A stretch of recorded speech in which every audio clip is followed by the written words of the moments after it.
Les nombres entiers. L'addition de nombres entiers, en fait, pour deux nombres entiers positifs, on obtiendra toujours un résultat qui sera positif. On a un petit exemple ici, 35 plus 16, on obtient 51.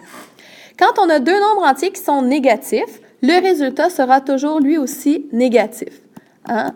Donc, un exemple, moins 14 avec moins 8, on y va avec un total de moins 22.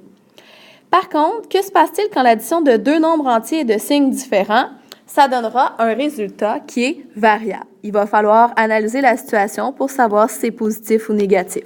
Comment est-ce qu'on fait? On calcule la différence entre les deux nombres, comme s'ils étaient positifs, et la réponse va prendre le signe qui est le plus éloigné de 0. Regardons un exemple. Alors, moins 9 et 27, ce sont deux nombres entiers de signes différents. On veut faire l'addition moins 9 plus 27.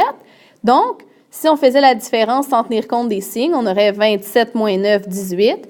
Et comme 27 est la quantité la plus éloignée de 0, on aura donc une réponse qui est positive.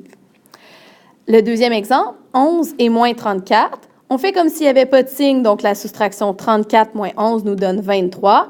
Et encore une fois, on regarde quelle quantité est la plus éloignée de 0, c'est le moins 34. Donc, cette fois-ci, on obtient une réponse qui est négative. On peut faire quelques exemples. Moins 6 plus 19, bien, la différence est de 13 et c'est 19 qui l'emporte, donc ça demeure positif. 13 plus moins 8, la différence est de 5. Encore une fois, c'est 13 qui l'emporte, ça reste positif. Pour moins 70 et 16, on a une différence de 54, mais comme c'est le moins 70 qui est le plus éloigné de 0, on doit placer un symbole négatif.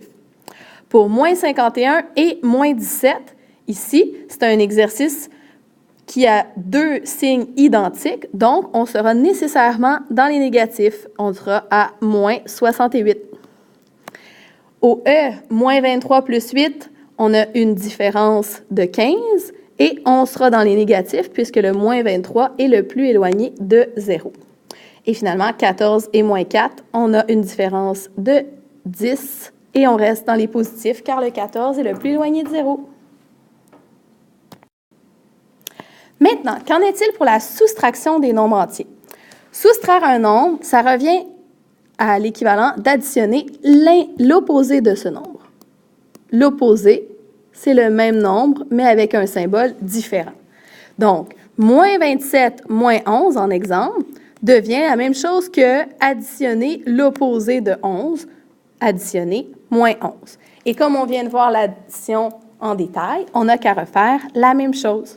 Donc, si je regarde le premier exemple, moins 60, moins 16, c'est la même chose que si je fais moins 60 plus moins 16. Donc, j'aurai un résultat de moins 76. Même principe ici, 17 moins 8, ça revient à la même chose que faire 17 plus l'opposé, 8. Donc, j'ai un résultat de 25. Moins 5 moins 9 revient à la même chose que moins 5 plus moins 9, ce qui va nous donner moins 14. Moins 11 moins 7, ça revient à additionner 7. Donc, moins 11 plus 7, on obtient moins 4. Moins 23 moins 18, c'est la même chose que moins 23 plus moins 18. On obtient donc moins 41. Et finalement, moins 15 moins 11, ça revient à la même chose que moins 15 plus moins 11. On obtient donc moins 26. On termine avec la multiplication et la division des nombres entiers.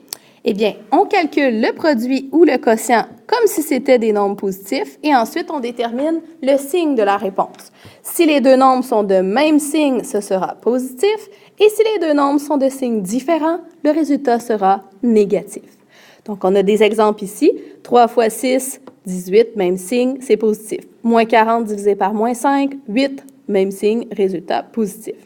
Et à l'inverse, pour les deux exemples suivants, on voit qu'on a des signes différents, donc un résultat négatif. Alors, 2 fois moins 11 nous donne moins 22, car on a deux signes différents. Moins 54 divisé par moins 6, même signe, résultat positif, 9. Moins 40 divisé par 20, ça va nous donner moins 7. Hein? Un négatif, l'autre positif, donc de signes différents. Moins 3 fois moins 9, signe identique, résultat positif de 27. Moins 4 fois moins 12, résultat positif de 48, car on a encore le même signe. Et finalement, 77 divisé par moins 11, des signes différents. On a donc un résultat négatif de moins 7. Voilà!